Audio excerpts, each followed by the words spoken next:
ഹൈവേയിലേക്ക് ഓടിക്കുന്ന സമയത്ത് നല്ല മൂളൽ സൗണ്ട് ഉണ്ട്, ഹമ്മിങ് നോയ്സ് ഉണ്ട്. വേറെ വീൽ ബെയറിങ്ങിൻ്റെ ആണ് സാധനം. റിയറും ഫ്രണ്ട് ഭാഗത്തു നിന്നാണ് സൗണ്ട് കൂടുതലും.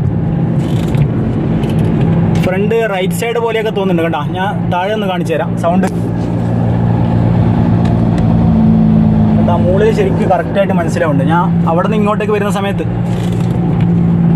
വണ്ടി അവിടെ നിന്ന് ഇറക്കത്തിൽ ഇങ്ങോട്ട് വരുമ്പോൾ ന്യൂട്രൽ വന്നു കഴിഞ്ഞാൽ കറക്റ്റായിട്ട് മനസ്സിലാവും. അപ്പോൾ ആ സൗണ്ട് ഒന്നുകൂടെ കറക്റ്റായിട്ടൊന്ന് നമുക്ക് കറക്റ്റായിട്ട് വീഡിയോയിൽ കേൾക്കാൻ പറ്റും. ഇപ്പോൾ വണ്ടി ഇപ്പോൾ ന്യൂട്രലാണ് പോകുന്നത്. കണ്ടാ, നല്ല സൗണ്ട് ഉണ്ട്, നല്ല മൂളൽ സൗണ്ട് കറക്റ്റായിട്ട് വീഡിയോയിൽ ക്ലിയർ ആവും. ഈ ഒരു സൗണ്ടാണ് ഹമ്മിങ് നോയ്സ്. വീൽ ബെയറിംഗ് പോലെയാണ്, ഫ്രണ്ട് സൈഡ് വീൽ ബെയറിംഗ് ആണ്, ഫ്രണ്ടിൽ നിന്നാണ് കൂടുതൽ സൗണ്ട് വരുന്നത്. അപ്പോൾ എന്തായാലും നമുക്ക് വർക്ക്ഷോപ്പിൽ എത്തിയിട്ട് ചെക്ക് ചെയ്യാം. ഹലോ ഗായ്സ്, പുതിയൊരു വീഡിയോയിലേക്ക് എല്ലാവർക്കും സ്വാഗതം. അപ്പോൾ ഇന്ന് നമ്മൾ ചെയ്യാൻ പോകുന്നത് ടൊയോട്ട എത്തിയോസിൻ്റെ ഹമ്മിങ് സൗണ്ടാണ്. ഹൈവേ റോട്ടിലേക്ക് പോകുമ്പോൾ ഭയങ്കര ഹമ്മിങ് നോയ്സ്, വീൽ ബെയറിങ്ങിൻ്റെ ആകാനാണ് സാധ്യത. അപ്പോൾ എന്തായാലും നമുക്ക് വർക്ക്ഷോപ്പിൽ എത്തിയിട്ട് ചെക്ക് ചെയ്യാം, ഏത് സൈഡ് വീൽ ബെയറിംഗ് പോയിട്ടുണ്ടോ എന്ന് ചെക്ക് ചെയ്യാം. അപ്പോൾ എല്ലാവരും വീഡിയോയിൽ സ്കിപ്പ് ചെയ്യാതെ കാണാൻ, ചാനൽ മറക്കാതെ സബ്സ്ക്രൈബ് ചെയ്യുക. അപ്പോൾ നമ്മുടെ ഫേസ്ബുക്ക് പേജും ഇൻസ്റ്റാഗ്രാം പേജും ഫോളോ ചെയ്യുക. അപ്പോൾ നമുക്ക് നേരെ വീഡിയോയിലേക്ക്.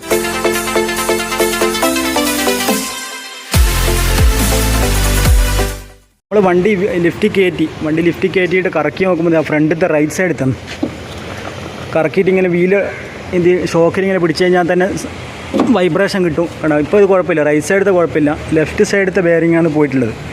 ഞാൻ കാണിച്ചു തരാം. ലെഫ്റ്റ് സൈഡത്തെ ബെയറിംഗ് ആണ് പോയിട്ടുള്ളത്. അപ്പോൾ ആ ബെയറിംഗ് മാറ്റിയിട്ടുണ്ട്. ഇതുപോലെ ഹബ്ബ് ടൈപ്പാണ് വരുന്നത്. കണ്ടോ, ആക്സിലേക്ക് കയറ്റിയിടുന്നത്, ഈ നെക്കിളിലേക്ക് കയറ്റിയിടുന്ന 4 ബോൾട്ടിൽ കയറ്റിയിടുന്ന 3 ബോൾട്ട് അല്ലേ, 3 ബോൾട്ടിൽ വരുന്നതായി. ഒന്ന് ഇവിടെ 1, 2, 3, ഈ 3 ബോൾട്ട് അവിടെ നിന്ന് ഈ സൈഡിൽ നിന്ന് ഉള്ളിലത്തെ ഭാഗത്ത് നിന്ന് ഇങ്ങനെ കയറ്റിയിടുന്ന ടൈപ്പ് ബെയറിംഗ് ആണ് വരുന്നത്.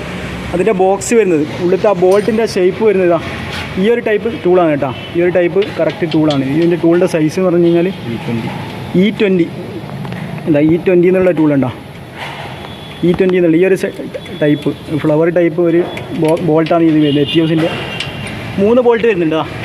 ഒന്നിവിടെ, ഒന്ന് അതിൻ്റെ ഈ നെക്കിൻ്റെ ഇതിൻ്റെ അടിവശത്ത്, ഒന്ന് അപ്പുറത്തെ സൈഡിൽ, ഒന്ന് താഴെ കണ്ട.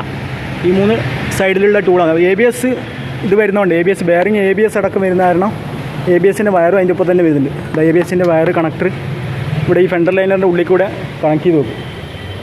അപ്പോൾ ഇതാണ് പുതിയ ബെയറിങ്ങിൻ്റെ. ഇത് പഴയത് ഞാൻ കറക്റ്റ് കാണിച്ചു തരേണ്ട. അപ്പോൾ അതിൻ്റെ ബെയറിങ്ങിൻ്റെ ആ സെറ്റപ്പ് കണ്ട, ABS വയറിന് ABS സെൻസർ വരുന്ന അതിൻ്റെ റിങ് കണ്ട, മാഗ്നറ്റ് റിങ് ആയിരിക്കും. അപ്പോൾ അത് ഇതിൻ്റെ ഉള്ളിൽ ഈ ബെയറിങ്ങിൻ്റെ ഇതിൽ സെൻസ് ചെയ്തിട്ടാണ്, അതിനനുസരിച്ചാണ് ഇത് വർക്ക് ചെയ്യുന്നത്. അപ്പോൾ ബെയറിങ് ABS ടൈപ്പ് വരുന്ന ബെയറിങ് ഈ ഹബ്ബടക്കം ABS വയറിങ്ങും സെറ്റടക്കമാണ് വരിക. ഈ ഒരു കണക്ടർ വരിക, ഇത്രയും ഭാഗങ്ങളാണ് വരിക. കണ്ട, ഇത്രയും ഭാഗമായിട്ടാണ് വരിക. അപ്പോൾ ഈ ബെയറിങ് പോയിട്ടുണ്ട്. അത് കറക്കുമ്പോൾ ശരിക്കും ഇതാണെന്നില്ല, ജസ്റ്റ് ഒന്ന് കറക്കി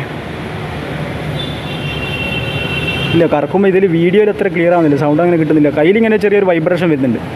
അപ്പോൾ പുതിയ ബെയറിങ് നമ്മൾ കയറ്റിയിട്ട് ആക്സിലിൻ്റെ ബോൾട്ട് അടക്കം, ആക്സിലിൻ്റെ നട്ടടക്കം അയച്ചെടുത്തിട്ട് ഈ 3 ബോൾട്ട് അയച്ചാൽ തന്നെ സാധനം ഇങ്ങോട്ട് വലിച്ചിങ്ങെടുക്കുക. കൈകൊണ്ട് വലിച്ചെടുക്കാനേ ഉള്ളൂ. അപ്പോൾ ഈ ടൈപ്പ് ഹബ്ബ് വയറിങ് വരുന്ന കാരണം ഇതിൻ്റെ നെക്കിൾ അയച്ചെടുക്കേണ്ട ആവശ്യമില്ല. നെക്കിൾ അയച്ചിട്ട് ഉള്ളിൽ നിന്ന് പ്രസ് ചെയ്യുന്നില്ല. ഈ ഒരു 3 ബോൾട്ടിൽ പിടിപ്പിക്കണ ഇതാരണം നെക്കിൾ വരെ അയക്കണ്ട. ജസ്റ്റ് ഈ ആക്സിൽ നട്ട് അയക്കുക, ഈ 3 ബോൾട്ട് അയക്കുക. ഞാനിപ്പോൾ പറഞ്ഞ ഈ ടൂൾ വെച്ചിട്ടുള്ള 3 ബോൾട്ട് അയച്ചു കഴിഞ്ഞാൽ, അതുപോലെ ABSൻ്റെ വയർ ഇവിടെ ഈ ഫെൻഡർ ലൈനിൻ്റെ ഉള്ളിലായിട്ട് കണക്ട് ചെയ്ത് വെച്ചിട്ടുണ്ട്. അവിടെ നിന്ന് അയച്ചെടുത്ത് കഴിഞ്ഞാൽ സംഭവം റെഡിയായി. സിമ്പിളായിട്ട് തന്നെ മാറാം, ലേറ്റിലൊന്നും കൊടുത്ത് മാറേണ്ട ആവശ്യമില്ല. അപ്പോൾ നമുക്കിത് ഫിക്സ് ചെയ്തിട്ടതിന് ശേഷം ബ്രേക്ക് ഡിസ്ക് പിടിപ്പിക്കാണ്ട്, അതുപോലെ ബ്രേക്ക് കാലിപ്പർ, അതുപോലെ ബ്രേക്ക് പാഡൊക്കെ പിടിപ്പിച്ച ശേഷം വണ്ടി ഒന്നുകൂടെ ഓടിച്ച് നോക്കാം. ആ സൗണ്ട് വ്യത്യാസം ശരിക്കും മനസ്സിലാവും, മാറിയിട്ടുണ്ട്, വീൽ ബെയറിങ് മാറിയില്ല. അപ്പോൾ നമ്മൾ വീൽ ബെയറിങ് മാറി വണ്ടി ഒന്ന് ടെസ്റ്റ് ചെയ്ത് ഓടിച്ച് നോക്കാം. നേരത്തെ അതേ ഓടിച്ച റോഡിൽ തന്നെ ഉണ്ട്, ഹൈവേയിൽ നേരത്തെ നല്ല മൂളൽ ആ ഒരു സൗണ്ട് ഉണ്ടായിരുന്നു, ഒരു ഹമ്മിങ് നോയ്സ്. ഇപ്പോൾ അത് കറക്റ്റായിട്ടുണ്ട് കേട്ടോ. നേരത്തെ സൗണ്ട് ഈ ഒരു സൗണ്ടും നല്ല വ്യത്യാസമുണ്ട്.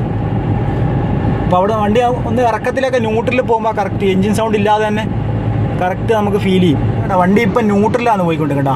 നല്ല ഇറക്കത്തിലൊക്കെ ന്യൂട്രലാകുമ്പോൾ ആ എൻജിൻ്റെ ആക്സിലേഷൻ സൗണ്ട് ഇല്ലാതെ നിൽക്കുമ്പോൾ കറക്റ്റായിട്ട് വീൽ ബെയറിങ് സൗണ്ട് വ്യത്യാസം മനസ്സിലാവും. നേരത്തെ ആ ഒരു സൗണ്ടും ഇപ്പോഴത്തെ ഈ ഒരു സൗണ്ടും.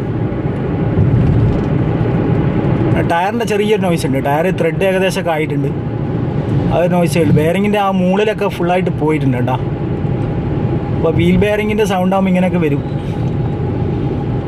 ആദ്യം കാണിച്ച ഒരു സൗണ്ട് ഉണ്ടല്ലോ, ആ ഒരു സൗണ്ട് അങ്ങനെ ഉണ്ടാവും വീൽ ബെയറിങ്ങിൻ്റെ ആകുമ്പോൾ. അപ്പോൾ എന്തായാലും നമ്മൾ വീൽ ബെയറിങ് മാറിയിട്ട് ഇപ്പോൾ സൗണ്ടൊക്കെ ക്ലിയർ ആയിട്ടുണ്ട് കേട്ടോ. എഞ്ചിൻ സൗണ്ട് ഇപ്പോൾ കറക്റ്റാണ്. ഞാൻ കുറച്ച് മുമ്പ് കേൾപ്പിച്ച ഒരു സൗണ്ട് ഉണ്ടല്ലോ, വണ്ടി ന്യൂട്രലിൽ പോകുമ്പോൾ കറക്റ്റായിട്ട് അറിയും ആ ടയർ നോയ്സ്. വീൽ ബെയറിങ് പോയി കഴിഞ്ഞാലുള്ള സൗണ്ട് ഒരു പ്രത്യേക ഒരു അരോചകമായ ഒരു സൗണ്ടായിരിക്കും. അത് സൗണ്ട് കൂടും. വീൽ ബെയറിംഗ് മാറിയിട്ടില്ലെങ്കിൽ സൗണ്ട് കൂടി വരും. പിന്നെ കുറച്ച് കഴിയുമ്പോൾ അലൈൻമെൻറ്റ് ഇപ്പോൾ ടയറൊക്കെ ത്രെഡ് വെട്ടി ഒരു സൈഡൊക്കെ വെട്ടിത്തരാനുള്ള സാധ്യതയൊക്കെ ഉണ്ട്. വീൽ ബെയറിംഗ് പോകാൻ പ്രത്യേകിച്ച് കാരണങ്ങൾ ഈ വണ്ടിക്ക് പ്രത്യേകിച്ച് കാരണങ്ങളൊന്നും ഉണ്ടായില്ല. നോർമൽ യൂസ് ചെയ്യുന്ന വണ്ടിയുടെ അതേ സൈസ് ടയറിനെയാണ് യൂസ് ചെയ്തത്.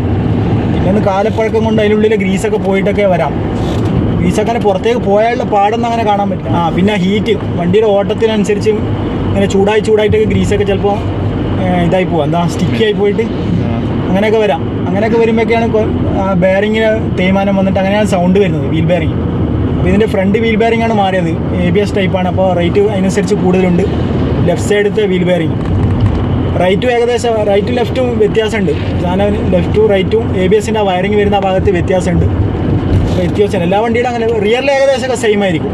റിയറിലെ ഹബ്ബ് വയറിങ് വരുന്നതാണെങ്കിൽ ഏകദേശം സെയിം ആയിരിക്കും. പിന്നെ അതിൻ്റെ ABSൻ്റെ ടൈപ്പിനനുസരിച്ച് ചിലപ്പം വ്യത്യാസം വരാം. ചില വണ്ടിക്ക് ഡ്രമ്മിൽ കയറ്റിയിടുന്നവരുണ്ട്. മാരുതിയുടെ വണ്ടി ചില വണ്ടികൾക്ക് ഡ്രമ്മിലേക്ക് പ്രസ് ചെയ്ത് കയറ്റുന്നുണ്ട്. ഇതിൻ്റെ ഹബ്ബ് ടൈപ്പാണ് വരുന്നത്. ഫ്രണ്ടിലും ഏകദേശം തന്നെ ഹബ്ബ് ടൈപ്പാണ് വരുന്നത്.